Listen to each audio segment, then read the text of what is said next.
Hello. Um, Welcome, everyone. I'm just going to dive right in. I'm going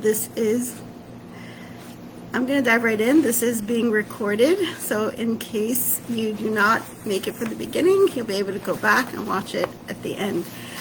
First, I'm just going to introduce myself and what this class is all about. My name is Chassidus. I am a pediatric nurse practitioner, and most of what I do is parent education, so I answer a lot of common questions the parents have about children's eating, sleeping, toilet training, behavior issues, etc., etc. And of course, as they get older, the questions get a little more complicated.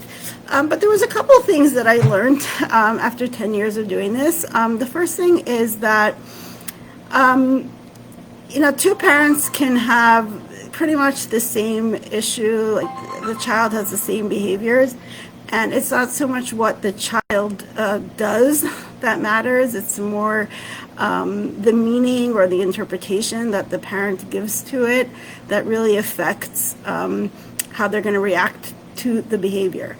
Another thing I realized is that a lot of parents have a lot of anxieties around raising children. There's a lot of worries, a lot of fears, and I started to think, where are all these fears and anxieties coming from?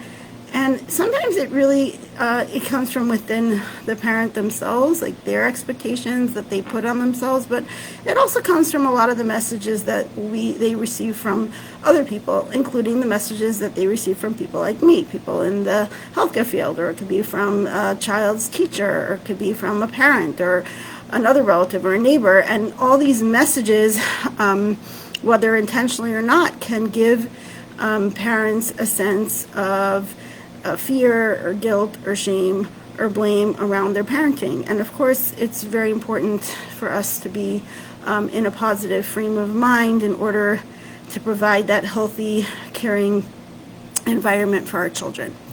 So that, all these experiences together made me really think about ways that we could support parents in their parenting journey without causing more anxiety and more stress and more fear. So I'm really trying to think about ways that we can make our parenting more stress-free, more happy. But when we use the word like you have happy parents, happy mothers make happy children, I find like a message like that sometimes exacerbates the problem, because we're basically, some mothers get the message that not only are you responsible for feeding your kids and putting them to bed and giving them baths and dressing them and all that, you also have to do it in a happy way. And if on top of everything else you're not able to do it happily, then it's your fault. So we're just adding to the guilt. So instead of directing people that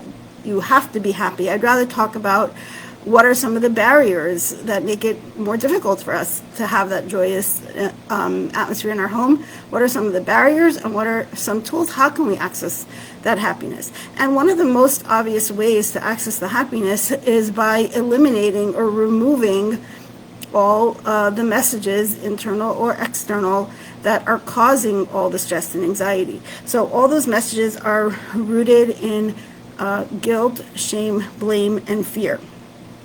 So I first want to define what I mean by guilt, shame, blame, and fear messages. So guilt means like I should have done this, I could have done this, why didn't I do that?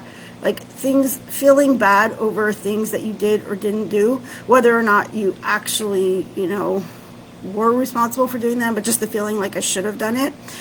Shame is just that feeling of just being inadequate and just not feeling good about yourself.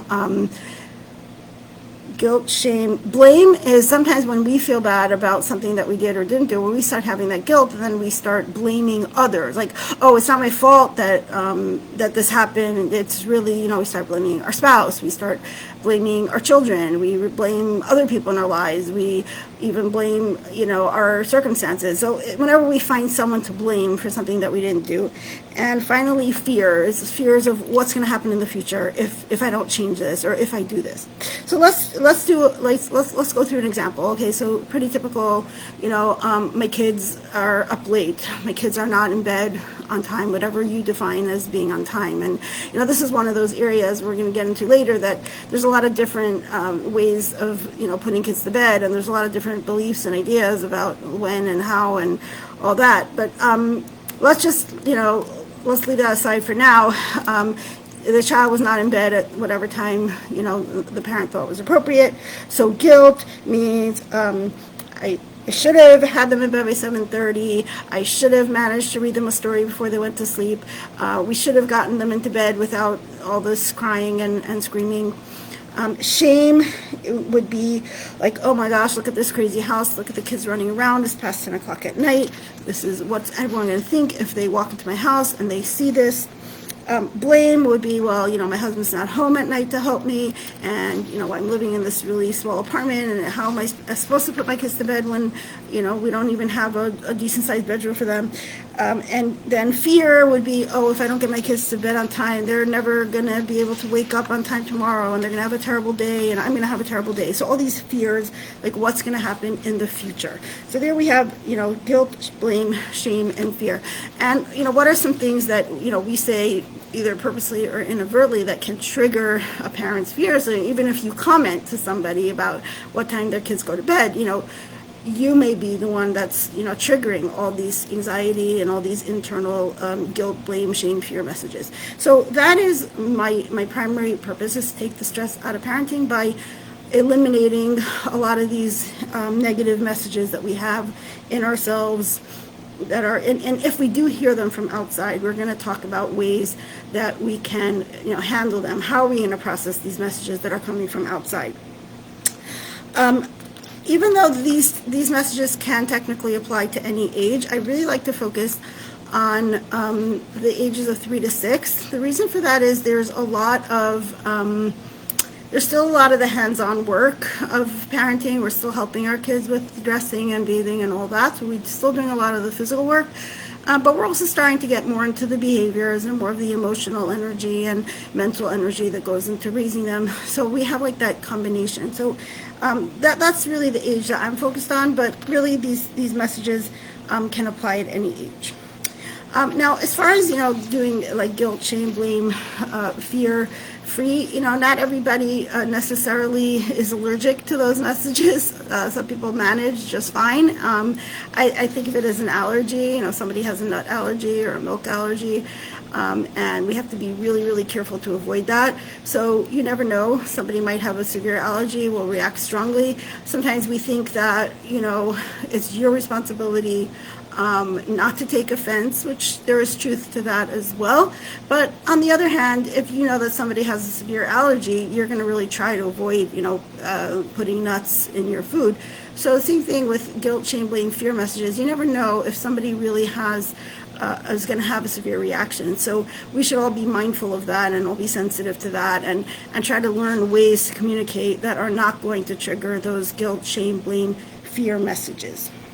Okay, now one of my foundational rules is there's no one right or wrong way to parent.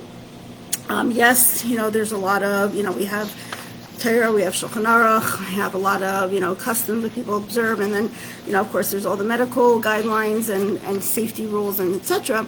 But there's a lot of different ways that we can run a home. There's every home is going to be a little different. It's going to have little different rules. So we should never feel like we have to, run our home according to somebody else's rules. We decide for ourselves what our priorities are going to be. And if things are not working out in a specific area, we want to change. That's going to be because we believe that it's in our best interest and in our child's best interest. But it's not because I'm afraid what anyone else is going to say or what anyone else is going to think. If I say something during this class that evokes in anyone's their guilt, shame, blame, fear, etc., you have my full permission to ignore it. But secondly, I also would like to ask you to bring it to my attention because I don't want those messages to come across to anyone else. So please You can message me or let me know if something I say, evokes guilt, shame, blame, or fear.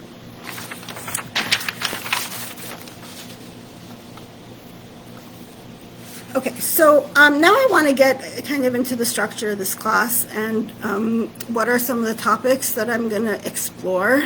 First of all, these are based on the teachings of Chassidus, specifically the teachings of Tanya.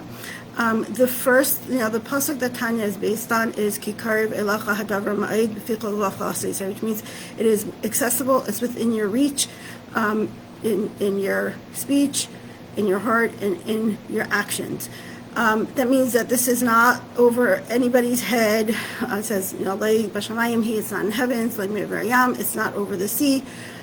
We don't have to, spend thousands of dollars. We don't have to make appointment with somebody that's going to pay thousands of dollars an hour or has, a 6-month waiting list.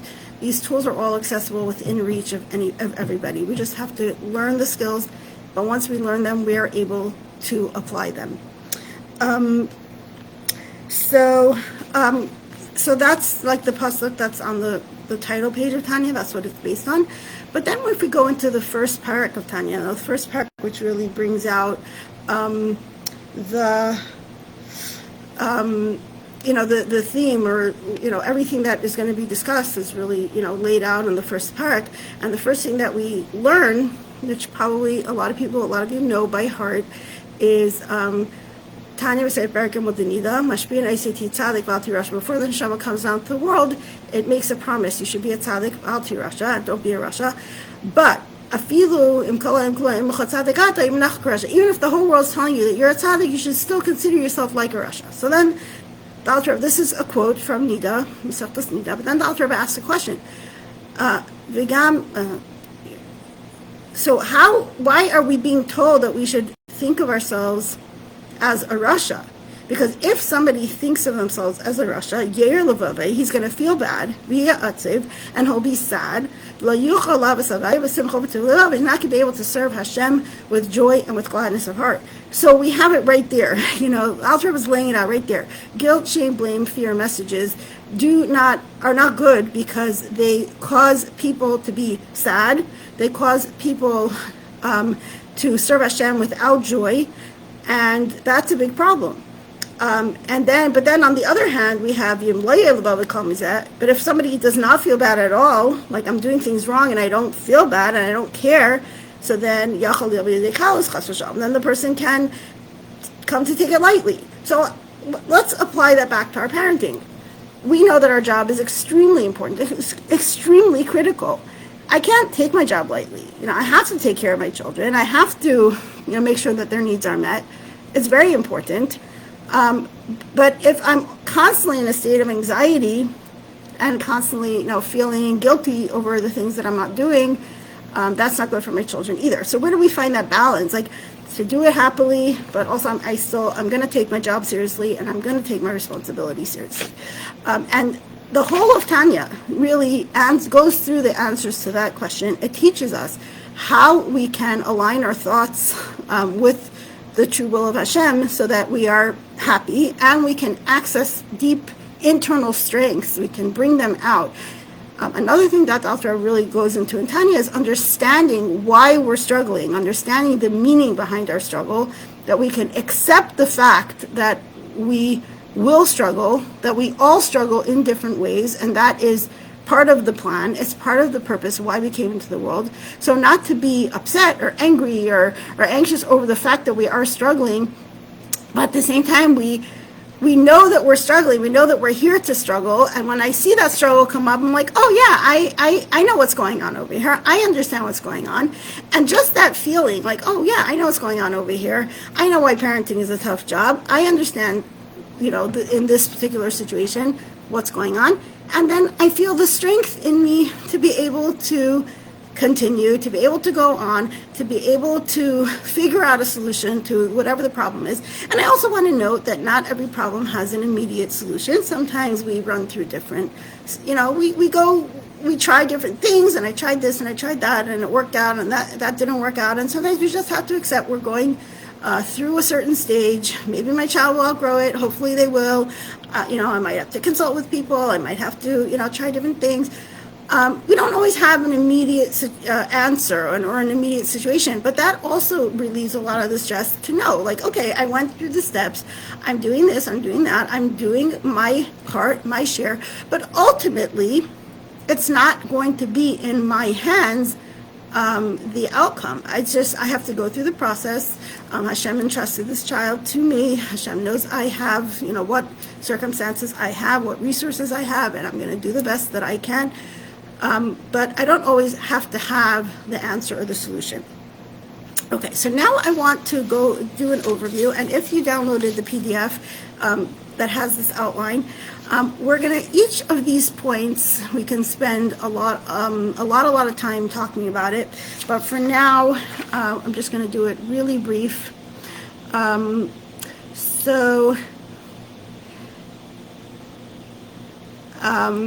Okay, so the first discussion is on understanding our basic human needs, and that actually is covered in the first paragraph of Tanya.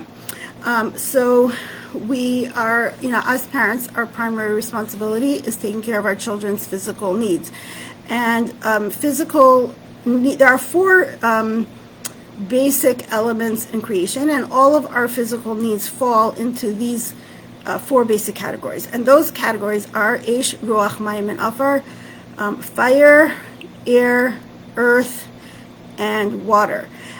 So I know now we're more sophisticated and there are many elements, but things still break down into these four basic categories. So look at any life form on Earth needs four things in order to survive.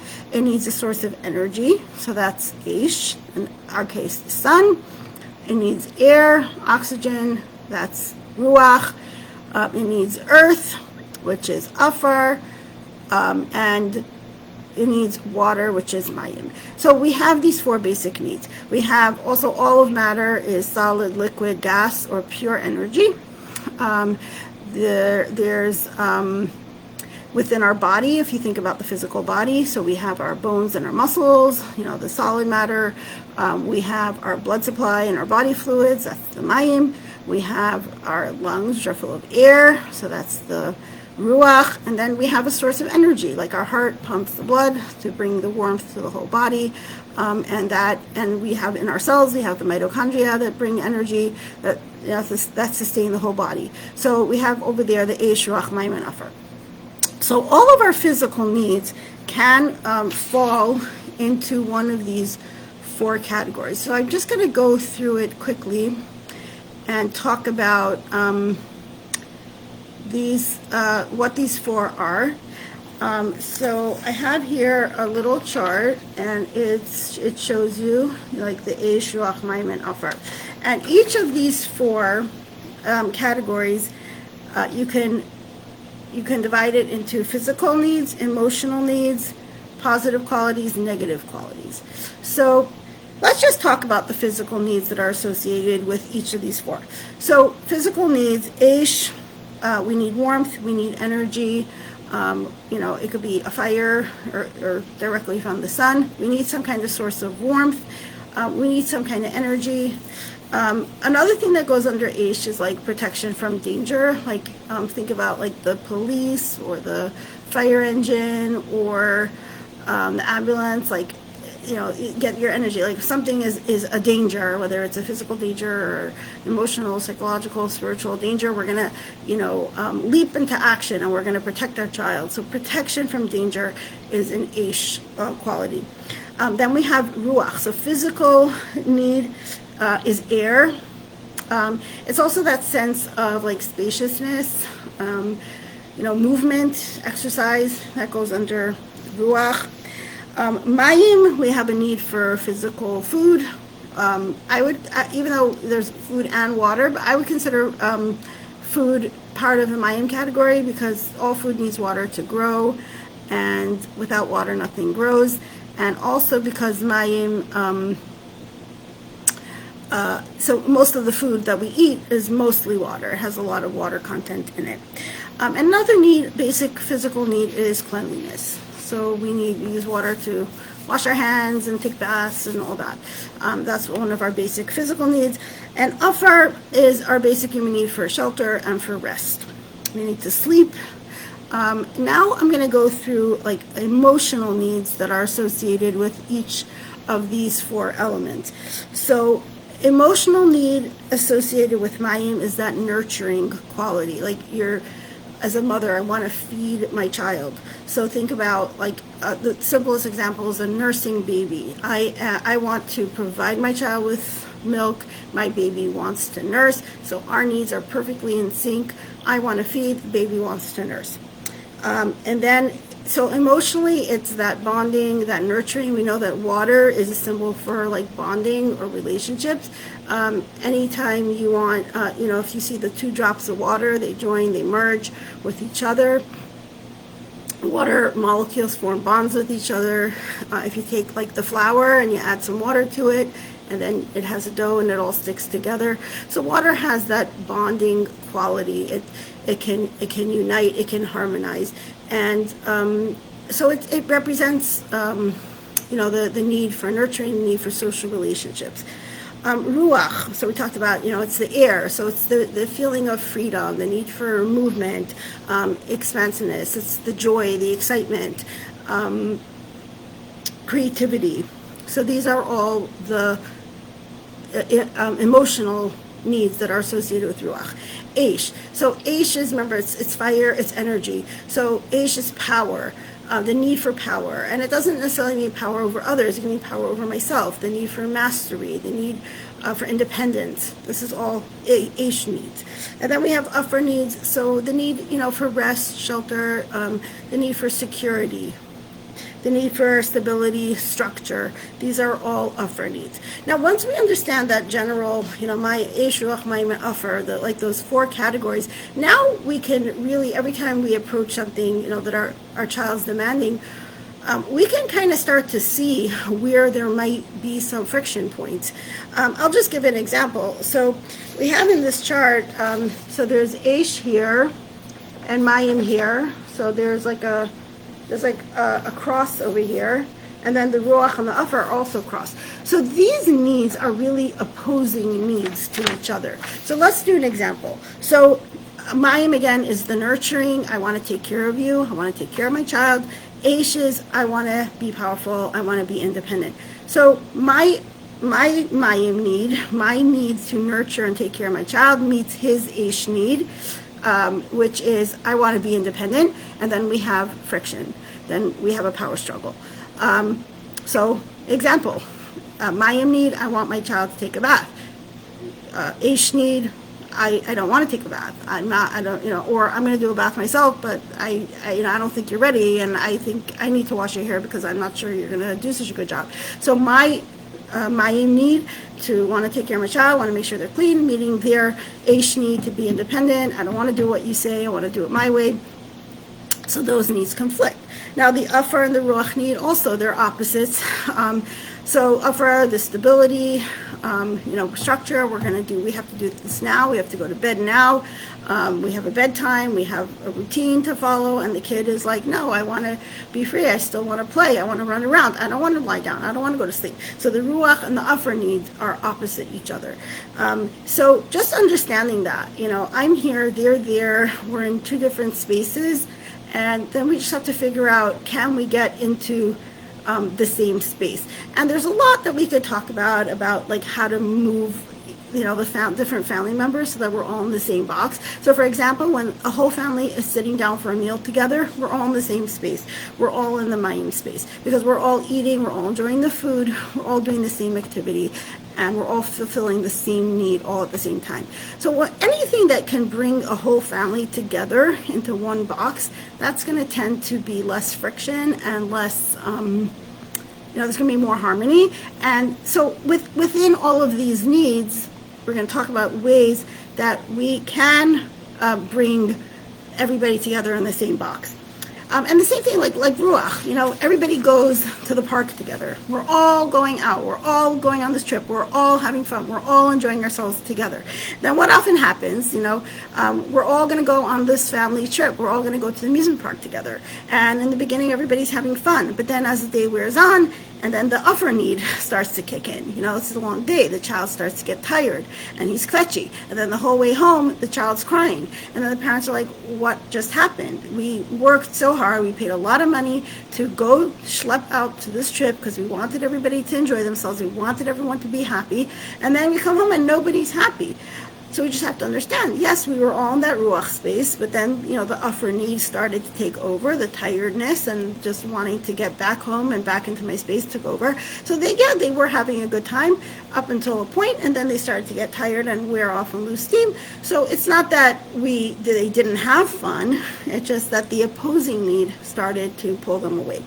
So that's something that really could use a lot more elaboration, a lot more discussion. Understanding each of these needs. And then there's also like personality types. You may notice that, one child might have a little bit more of that upper personality. They're a little more introverted. They like things a little more quiet. They like things a little more structured. Some kids are very much in the ruach state. They need a lot of action. They need a lot of excitement. They want to move. They're not so, settled. Or, in class they might be called, hyperactive or ADHD, etc. Some kids have more power needs than others. Some kids are very into the social relationships. They're very conscious. They're very aware of what everyone else is doing. They want to be like everyone else. And if you're not like the most, socially aware, you might be like, who cares? Like, we don't have to be like everyone else. But to someone who has very strong Mayim needs, yes, to them, that's very important. So understanding that, there are these 4 basic needs. We all have these basic needs in some way. But for some people, that need, a certain need is going to be stronger than others. So that's one thing that to discuss, which really can take a very, we could spend a lot more time talking about that. So now the next thing to discuss, which also progressing according to Tanya, is talking about our strength. So, when we're trying to meet our children's needs and talking about replacing the negative messages with more positive messages, we have to believe that we have within ourselves the ability to meet our children's needs, and that we have those strengths inside of us. And the Alter Rebbe explains, yes, we all have within ourselves, we have these tremendous emotional powers, we have these superpowers, and there are 7 of them. And you might be familiar with the terms Chesed, Gvura, Tiferes, and Tzachar, Yisei, Malchus. I use, the translation that I use for them are Chesed is love. We all have this infinite love for our children. It's very natural to, wake up in the middle of the night to take care of a baby, devote ourselves to our children, do all kinds of things in order to show our love for them, to show our care for them. Gevura is strength, the strength to do hard things. Sometimes we do have to be tough. Sometimes we do have to do things that are hard for us, that go against our nature, or we have to make our child do something that's hard for them. So that takes Gevura. Gevura is not, a lot of times we associate Gevura with the negative, guilt, shame, blame, fear messages. Gevura does not mean I'm going to put you down. It does not mean I'm going to criticize you. It means that I'm asking you to do something that's hard, and I know that it's hard, but we have to do it. It means that it might be hard for me to set a boundary, to set a limit. It might go against my nature, or it might demand that I have to get up and do something and take action. But it's hard for me, but I have to show strength and do it anyway. And then Tiferes is compassion. It's when we combine. That's like when, again, we're in that Gvura state. Yes, this is something that's hard to do. I understand that it's hard for you to do it. And because I love you so much, and because I understand how important this is, that's why we're going to do it. So it's when we are able to acknowledge that it's hard, and because of our love, that's why I am going to make sure that you do it. I'm not going to cop out and say, okay, forget it. We're not going to do this. I'm going to make sure that you are strapped in your seatbelt. I am going to make sure that you take a bath. I'm going to make sure that you're not going to climb on that high furniture and jump on it and maybe get injured. I'm going to have to maybe tell you once, tell you twice. I'm going to have to take action, make sure, because I have to keep you safe and because I have to teach you and train you to do certain things which are hard. So that's the Tiferes. I acknowledge that it's hard, but we have to do it anyway. Then we have the Netzach. Netzach means determination. It means, I use it a lot when things are flying, like Erev Yom Tov. I have so many things I have to do and have to be accomplished, and I just have to get into that Netzach mode. Netzach means we're just going to keep on going. It's like the soldiers just marching in battle. And I think we associate the Netzach a lot with like really like very, very driven. But it could also be when you're very exhausted and you are dragging yourself through it, but you're going to make it to the finish line one way or the other. That's Netzach. When you're just making your list and you're deciding what to prioritize, you're deciding, okay, today we're just going to focus on the most important tasks. That's Netzach. We're just going to get to the finish line today. We're just going to get through the day.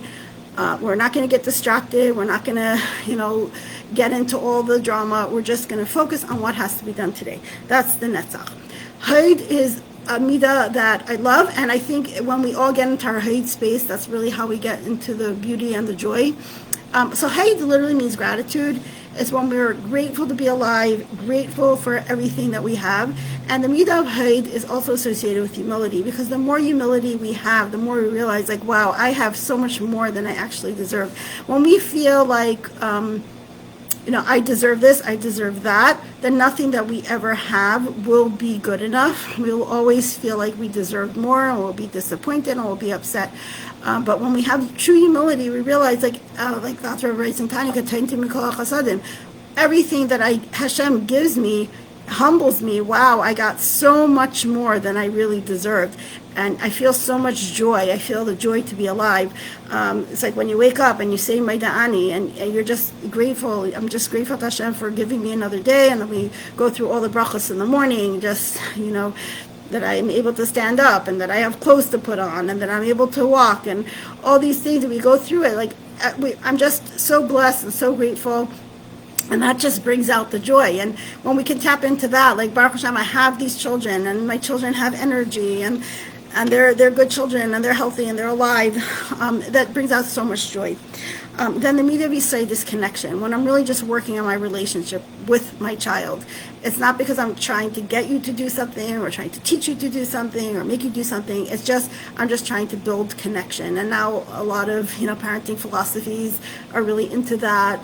Just build connection, forget about everything else, just focus on connection. So that's the midah v'sayid. It's also important to understand that, like, the midahs all kind of work together. They're all interrelated, and there's different midahs that come in play at different times, which we're also going to talk about.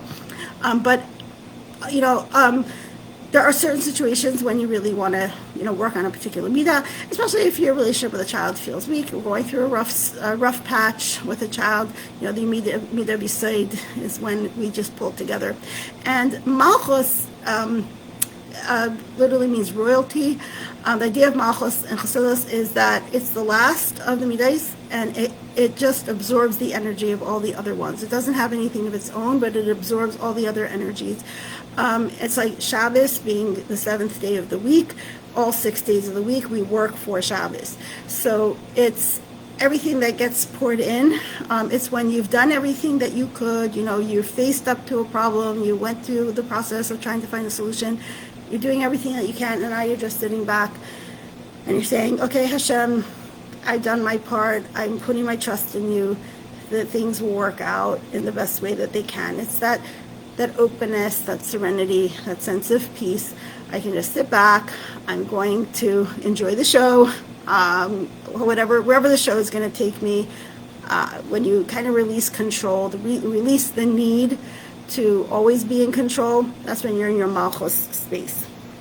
Okay, so that would be that's the next step. Now, we talked earlier about the pasuk of Kikarev, and that it means that it's very close and it's very accessible to you. This does not necessarily mean that every single person has within them every single one of these qualities at every moment, because sometimes we do have to call on other people. We have to be able to acknowledge that we need help, and we have to be able to locate the resources. But the word kikarev means that it is accessible. That sometimes we think, well, I'm not going to look for help because I don't think there's anyone out there that can help me. So the pasuk kikarev means, yes, there are people around you. There are people that are close to you that can help. The word karev has so many layers and layers of meaning. So karev, let's think about just what the word karev means. Like, a karev is a relative. So first, like, who are my family support systems? Who in my family can I call on to help me? Kare bikir bi, within me. I have the strengths within me. Can I bring out my inner strength? Bikerev, like among us. Who among us? Who in my neighborhood? Who in my circle of friends has the tool that I need right now that can help me? And it's always good, I once read a study that they asked like people, how many people are in your support system? How many people can you call on to say like, listen, I need help. I'm really desperate. Can you help me? The more people that you have on your list, like the less mental health issues you have. So if we can just think about like, who are the people on my list? And not only that, who are the people on my list, but am I on anyone else's list? Can I be on someone else's list? Can I be the support person for somebody else? When we can all be that support system for each other, sometimes I'm going to be the one that needs to call somebody and say, listen, I need help. Can you take my kids for a few minutes? Or can you help with a meal or something? Sometimes you're the one that calls. Sometimes you are the one that steps in to help somebody else. But when we have those people on our list, it's not necessarily that we're going to need to use them, but just knowing that they're there, knowing that they're out there, is going to help us find the security that we need in order to tackle whatever the problem is. So, Bikerev, who among us, who in my surroundings can I put on my list as part of my support system? Another meaning of Kerev, Lekarev, to approach. We approach our problems. We don't run away from them. The opposite of approaching is retreating. We don't retreat from our problems. We have to engage with them. The word krav means to wrestle. We say in the pasuk in Tehillim, "Pada b'shalom nafshi mikravli," that when we are engaging with the battle, with the Yetzer Hara, with our negative impulses, it's an internal wrestle. We're engaging with it, but it's pada b'shalom nafshi. It's a peaceful battle. Why? Because our goal is not to knock out that part of ourselves. The like so-called inner child, the part that gets anxious, the part that gets worried, the part that just is tired or is not in the mood. Our job is not to eliminate that part of ourselves. Our job is to work with it and to accept it. And that's when we have the pada b'shalom, that when we're able to work with the parts of ourselves, when we're able to accept it. We can't really engage effectively with our children until we learn how to engage effectively with ourselves. And finally, the word karev has the same sherish as karban, to dedicate ourselves, to give ourselves over, to be devoted. And I don't think mothers have really a problem with that. We all know what it means to be dedicated and give ourselves over. So the rest of the pasuk of Kikari says, "B'ficha l'vavcha la'asei." So now I'm going to talk about what the word "b'ficha" means. Our words, thinking about the effect of our words. Remember the beginning, we talked about the effect of that self-talk, the negative self-talk, the guilt, blame, shame, fear, all those messages. When we have negative messages running through our heads, it affects us emotionally, it drains us, it weakens us, it makes us not able to be fully present with that joy and with that happiness. So we have to eliminate those messages. But it's not just, we have to identify them. Like, what is the negative, what is the guilt message here? What is the blame message? What is the fear message? Who am I blaming in this situation? So I call it like, me talk, you talk, and them talk. So me talk is my internal self-talk. You talk is talk that I heard directly from you. Somebody made a comment to me directly about my parenting. And then them talk is like they say or they think, the things that we think that other people are thinking. So I want to just do these, each separately. So the me talk, the thoughts that are going through my head about my parenting, like, where did it come from? What is the origin? Where are these thoughts arising from? So usually it's a combination of maybe messages that I received while I was growing up, based on different experiences that I've had in my life. It could be things that people say and things that I think people are saying. So we have to, know and kind of be aware of where these messages are coming from when we have a thought that's running through our head that's guilt, blame, shame, or fear based, to be able to stop and question, okay, where is this message coming from? Now, if it's coming from just they're going to say or they're going to think, I think we can just safely ignore that, because anything that's based on them, like, I don't know if people are actually saying that, and I don't know who they are anyway, so it doesn't really matter what they say. I don't really care. It's good for every person to make a list of, like, let's say 3 people whose opinion I really, really care about. You could put yourself, you could put the Rebbe, you could put your husband, you could put your mother, your mashpia, whoever you want to put on that list. But the point is that keep it a short list. There's only like these people that I really care about. So anyone else has any comment to say, I don't really have to dig in too much into it. I don't have to put a lot of thought. Now, if somebody has a constructive criticism, I'm not saying you have to reject it out of hand. You can think, is there any value in what they have to say?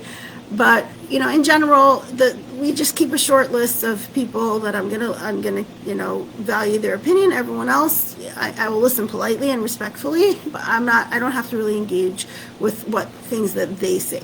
Now, the you talk, meaning things that people say directly to you. If a person comes up to you and makes a comment to you. One thing is we have to give these kind of you talk things people say to you, like you said this and you said that. We have to kind of give it an expiration date. So ideally, like every night before we go to sleep, we say Hareini Michael. We say that thing before Kriya Shema, that I forgive anyone that said anything to me that might have been hurtful. So ideally, we would be doing that every night. If you're not up to doing it every night, at least I would say like max like a year. Like, don't go back more than a year. If they said it more than a year ago, like, forget it. I don't remember. I don't remember that you said it. It really doesn't matter.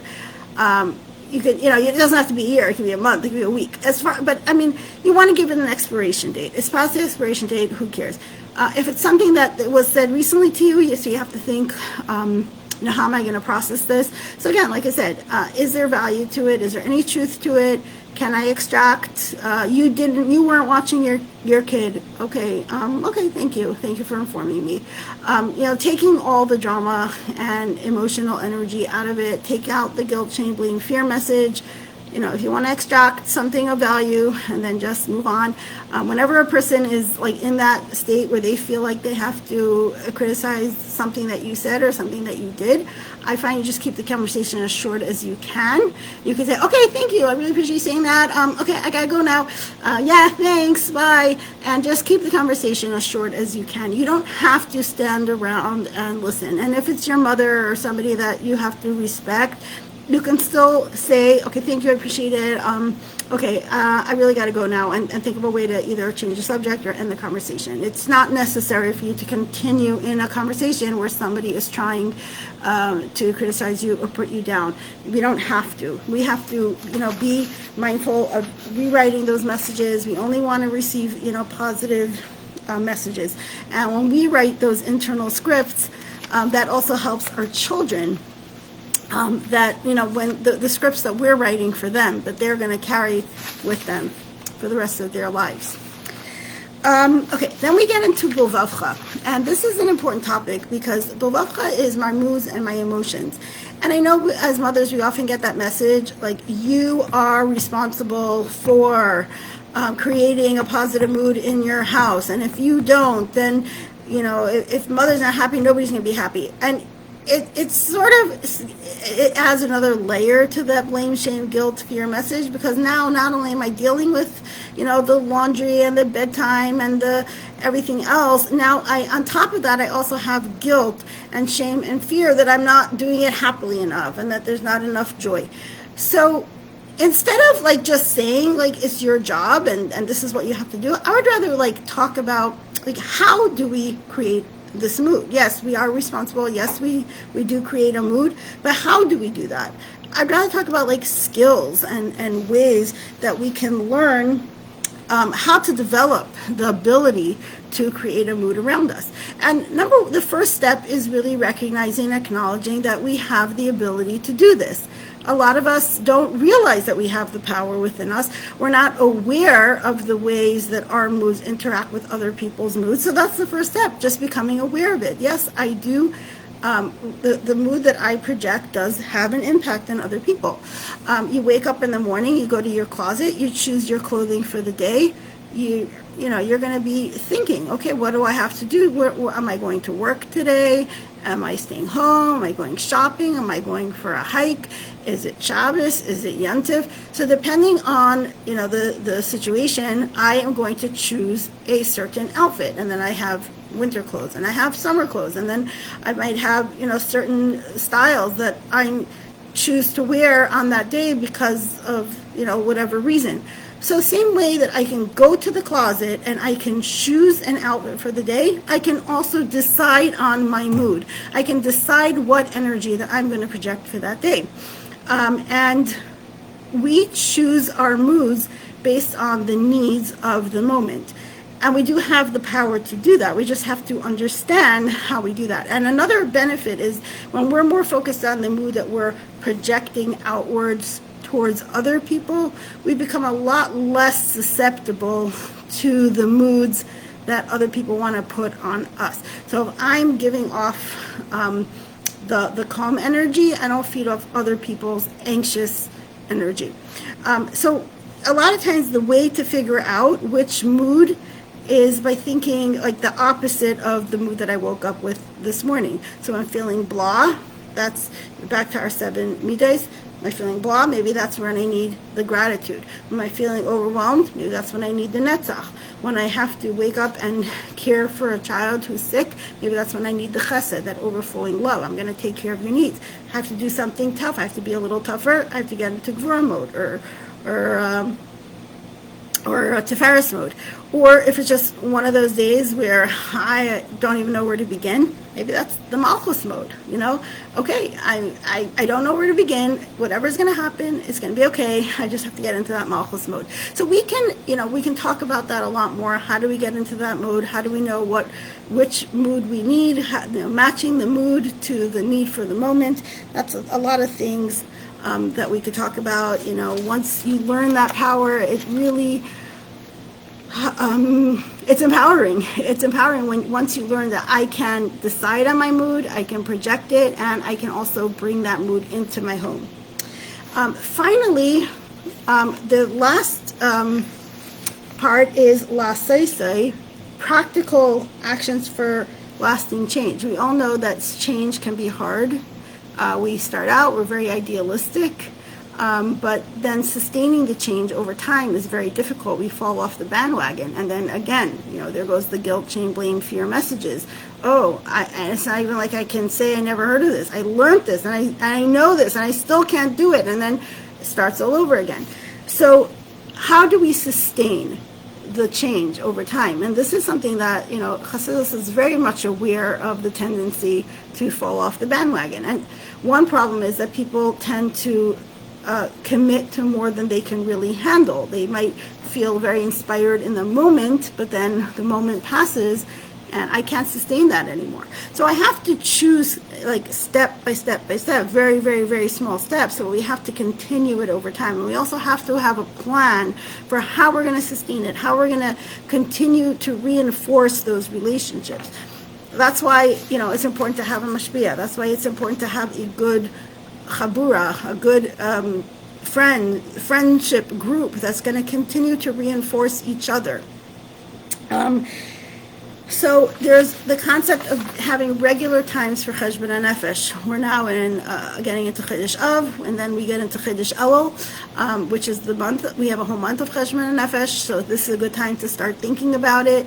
But the times for cheshbon nefesh, it's daily, the end of the day when we're saying Shema, weekly Thursday night, monthly Rosh Chodesh, Erev Rosh Chodesh, which we're actually, I think tomorrow's Erev Rosh Chodesh. So yeah, this is the perfect time. Erev Rosh Chodesh Av.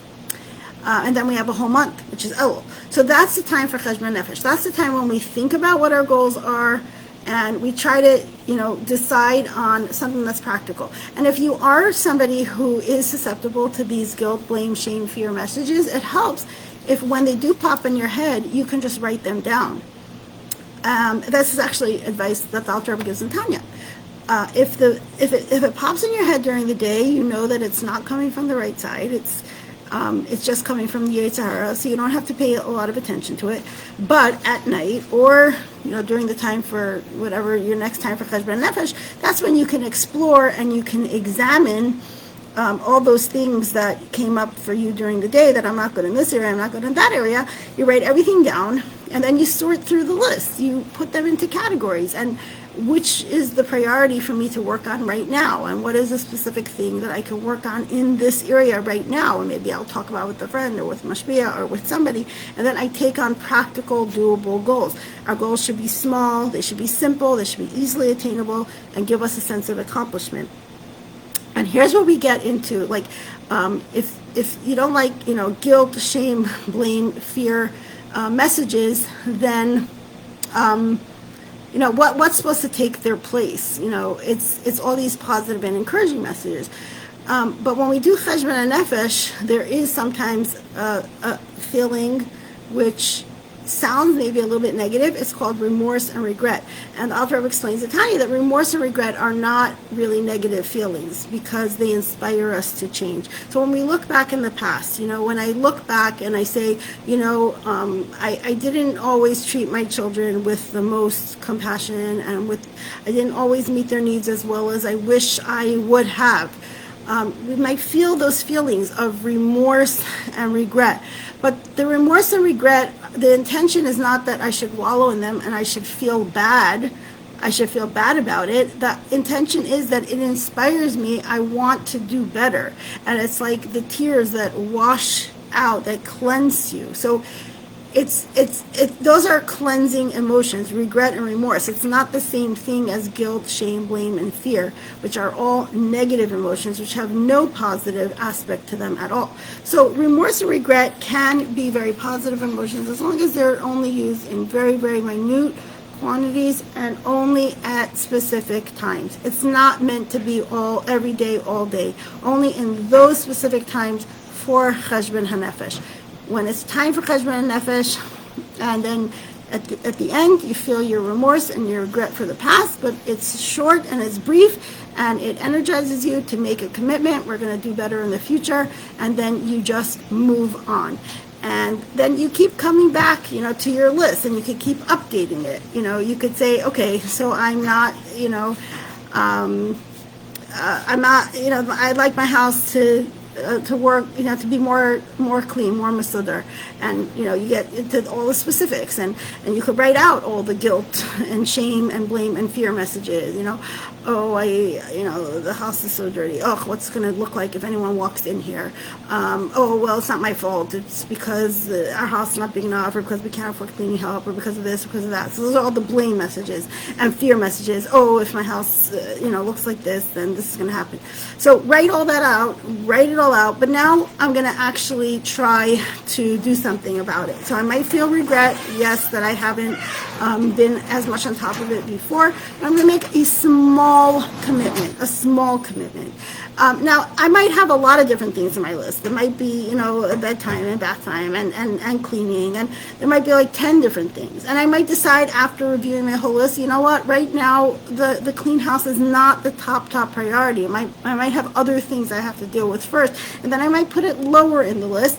And because I consciously thought about it, and I decided that it wasn't on the top of my list, so then I can be a little more calm about it. Yes, I understand. Yes, I know it's not the best. Yeah, this closet is pretty much a wreck, and I know that it's not really on the top of my agenda right now. Maybe at some point, maybe Erev Pesach, I don't know. We're going to go through that closet, but right now it's not. So now, every single time, I don't have to go into a whole guilt, shame, blame, fear cycle every time I walk past that messy closet, because it's not one of my priorities. So that's what the habit of Cheshbon Nefesh does for us.